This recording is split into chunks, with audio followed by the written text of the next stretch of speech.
Bismillahirrahmanirrahim. Assalamualaikum warahmatullahi wabarakatuh. Perkenalkan, saya Ratu Dinda Anggraini, NPM 10060011892, kelas B, Analisis Data Eksplorasi. Di sini saya akan mempresentasikan UTS Analisis Data Eksplorasi pada tahun 2021.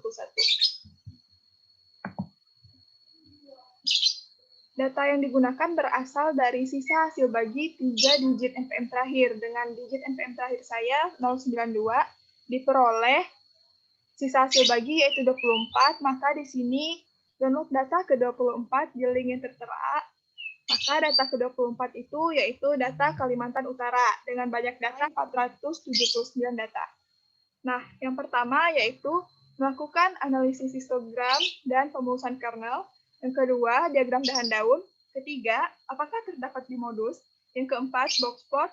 Kelima, skewness. Keenam, kurtosis. Ketujuh, apakah terdapat pencilan? Yang kedelapan, trimmed mean. Yang kesembilan, Windsor result. Yang 10, MAD atau median absolute deviation. Yang ke-11, Gini mean difference. Ke-12, Kiki plot normal. Dan yang terakhir yaitu uji kenormalan dengan uji Kolmogorov-Smirnov. Langsung saja. Yang pertama yaitu histogram. Histogram di sini diperoleh berdasarkan output Minitab 17. Dapat dilihat bahwa data berpencal atau tidak berkumpul di satu titik, dan histogram ini juga menunjukkan bahwa sebarannya tidak simetris atau miring atau menjulur ke kanan. Selanjutnya yaitu pemulusan kernel. Pemulusan kernel ini dilakukan menggunakan RStudio, di mana harus menginstal package Vmix, lalu membuat smoothing kernel dengan output seperti ini ya. Diperoleh nilai pemulusan kernelnya yaitu semakin kecil atau semakin menjauh dari nilai tengah yaitu 0. Dan dapat dilihat juga bahwa kurvanya tidak simetris dan lebih menjulur ke kanan. Yang kedua yaitu diagram dahan daun atau stem and leaf. Stem and leaf ini diperoleh menggunakan output dari Minitab 17. Dari output ini dapat kita baca bahwa datanya yaitu 479 data dengan leaf unit 100 atau satuannya yaitu ratusan. Nah, penyebaran datanya di sini dapat dilihat berpusat pada frekuensi 443. Dan dapat dilihat juga bahwa distribusinya yaitu tidak normal atau lebih miring ke kanan dan memungkinkan adanya pencilan.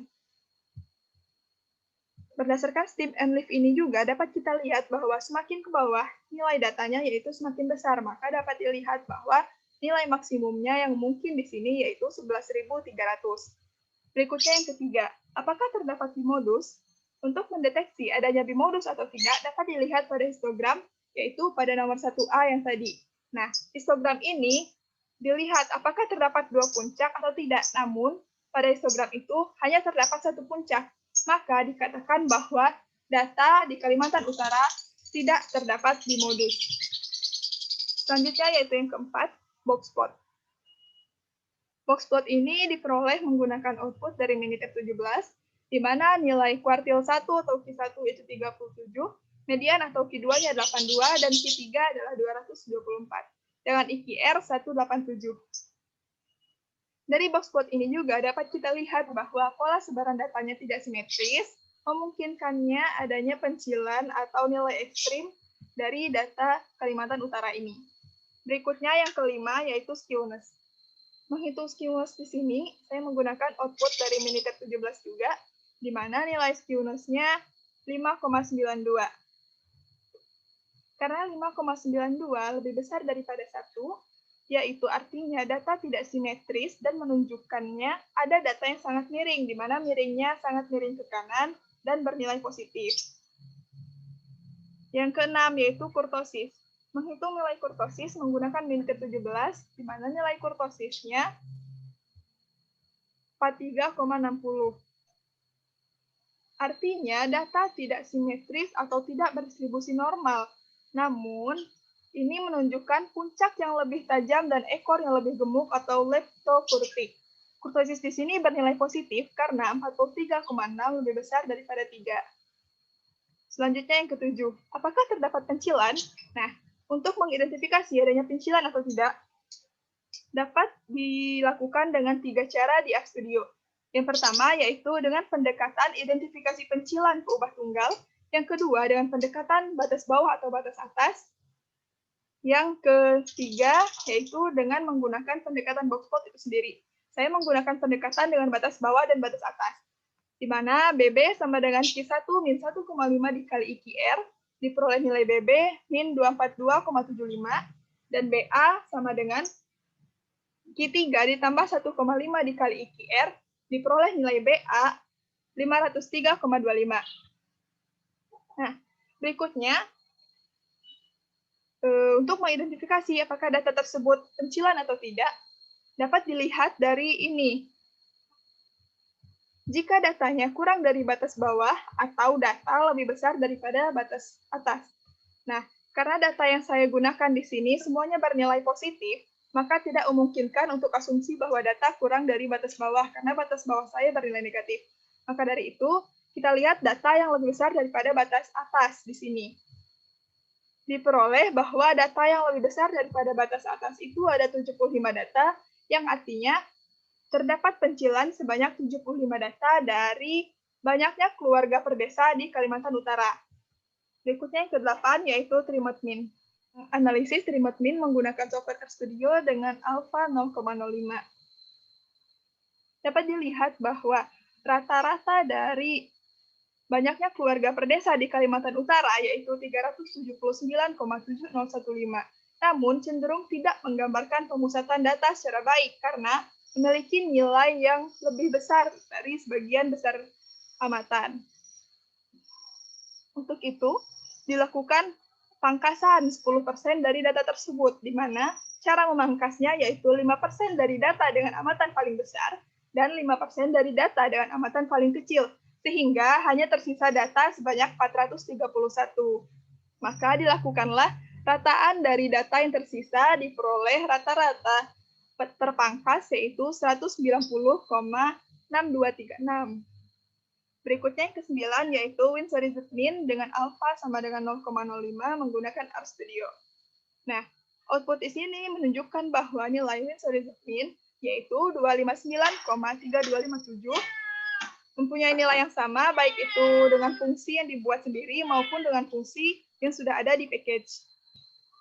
Yang ke-10 yaitu MAD atau Median Absolute Deviation. Berdasarkan output DR ini, dapat dilihat bahwa nilai MAD-nya 53 dan nilai simpangan bakunya 1050,9128. Nilai simpangan baku ini mempunyai nilai yang sangat besar karena adanya amatan yang berupa pencilan pada data. Dengan menggunakan pendekatan kekar menggunakan bantuan MAD, maka kita dapat menghitung simpangan baku kekar dengan rumus bahwa 1,4826 dikali MAD sehingga diperoleh simpangan baku kekar yaitu 78,5778. Berikutnya yang ke-11 yaitu Guinness Mean Difference. Berdasarkan output di atas dapat dilihat bahwa nilai Guinness Mean Difference yaitu 584,8725. Guinness Mean Difference ini merupakan rata-rata selisih antara nilai satu pengamatan dengan pengamatan lainnya. Semakin besar nilai Guinness Mean Difference menjadikan indikasi bahwa antar amatan memiliki nilai yang semakin berbeda, atau dapat dikatakan bahwa dalam satu gugus data, pengamatan tersebut bersifat heterogen. Berikutnya yang ke-12 yaitu key plot normal. Yang pertama, key plot di mana sigma ditaksir melalui simpangan baku. Ini plotnya dapat kita lihat bahwa plotnya tidak berdistribusi normal karena sebaran datanya tidak berada di sekitar garis 0,0. Dan yang kedua, key plot normal di mana mu ditaksir melalui rata-rata. Nah, dapat dilihat juga bahwa datanya tidak berdistribusi normal karena data tersebar tidak di sekitar garis linearnya. Berikutnya yang terakhir yaitu ada uji kenormalan dengan Kolmogorov-Smirnov. Hipotesis yang digunakan H0 data berdistribusi normal, H1 data tidak berdistribusi normal. Dengan taraf kepercayaan alfa sama dengan 0,05. Nah, statistik uji di sini saya menggunakan SPSS dengan koefisien Kolmogorov-Smirnov 0,362 dan p-value 0,00 dan kriteria uji tolak H0 apabila p-value kurang dari alfa. Diperoleh kesimpulan bahwa data tidak berdistribusi normal pada taraf nyata 5%. Sekian presentasi dari saya, lebih dan kurang saya mohon maaf. Wassalamualaikum warahmatullahi wabarakatuh. Terima kasih.